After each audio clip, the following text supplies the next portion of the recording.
président guinéen Alpha Condé, 83 ans, capturé par des militaires lors d'un coup de force le 5 septembre 2021 est un ancien opposant historique qui a fait modifier la constitution, lui permettant de briguer un troisième mandat controversé. Le mandat de trop qui a terni son image de réformateur et de démocrate. Retour sur son parcours politique.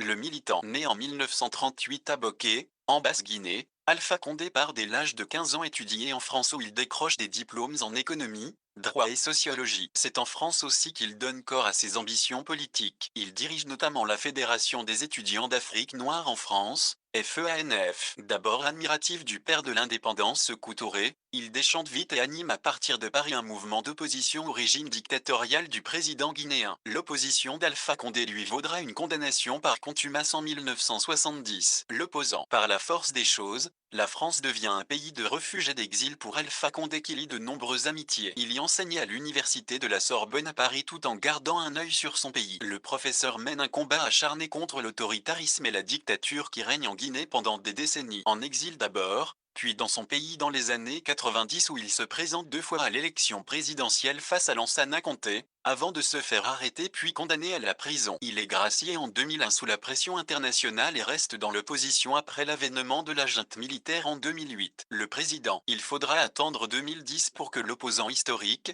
qui a connu l'exil et la prison, accède enfin au pouvoir. Alpha Condé devient ainsi le premier président démocratiquement élu après des années de dictature militaire. Le professeur promet modernisation et reconstruction. Mais en 2019, après deux mandats et un bilan relativement positif, Alpha Condé oublie le principe de l'alternance démocratique. Le président sortant décide de modifier la constitution pour rester au pouvoir. Cette pratique très répandue en Afrique provoque de fortes tensions, de grandes manifestations et une contestation violemment réprimée. Le mandat de trop. Le président sortant s'accroche malgré tout au pouvoir. Lors de la campagne pour sa réélection en octobre 2020, il rappelle à qui veut l'entendre son parcours politique: je me suis battu pendant 45 ans, j'étais opposant. Mes adversaires sont des fonctionnaires qui sont devenus Premier ministre après avoir mis le pays à terre. C'est extraordinaire que je sois considéré comme un dictateur antidémocrate. Alpha Condé oublie en revanche que la démocratie s'illustre avant tout par l'alternance.